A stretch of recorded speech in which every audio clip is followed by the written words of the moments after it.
La Terre a une mémoire. C'est le titre de 2 œuvres de Julie Lambert.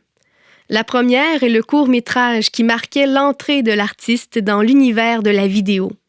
La seconde est l'installation picturale qui constitue en quelque sorte le point d'orgue du film. 2 médiums différents, une création quasi simultanée.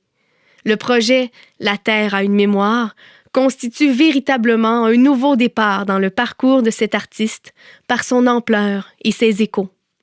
C'est au retour d'un voyage en France, au cours duquel certaines images fortes ont frappé son imaginaire, que la créatrice entreprend la conception de ces 7 colonnes de bois peintes où se côtoient des clins d'œil à certains chefs-d'œuvre de l'histoire de l'art, visibles sur les chapiteaux d'argile situés au sommet de chaque stèle.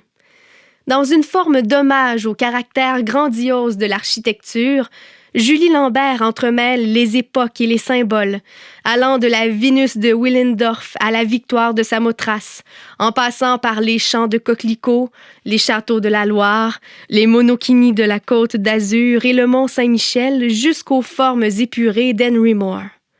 À première vue, tous ces éléments peuvent sembler disparates. Il n'en demeure pas moins que l'artiste affirme, dans le film « La Terre a une mémoire », avoir voulu illustrer l'importance des traces des guerres laissées dans le paysage français. Ainsi, derrière les images paisibles et bucoliques se trouvent les stigmates de conflits passés. Le lys devient soudainement une croix. Le rouge des coquelicots évoque tout à coup celui de notre mémoire collective entachée de sang. Et voilà que la colonne centrale de l'œuvre, point focal, prend une autre signification. Nous y reconnaissons facilement les bernaches, oiseaux fétiches de l'artiste, dédoublés grâce à la combinaison de la gravure et du relief d'argile. À leurs pattes, un œuf est emporté par une vague, expliquant le cri d'alarme lancé vers le ciel et symbolisé par le phylactère doré. Le choix de la feuille d'or pour évoquer l'appel à l'aide d'une puissance supérieure n'est certainement pas anodin, surtout lorsque l'on sait que le père de l'artiste, Maurice, employait régulièrement ce matériau pour la décoration des églises dont la réfection lui était confiée.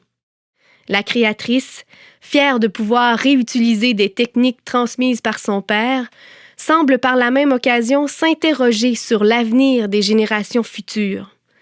À la lumière des événements des siècles passés, Julie Lambert fait sienne la détresse de ces oiseaux et formule le vœu que la protection de l'environnement devienne un défi mondial plutôt qu'un autre conflit.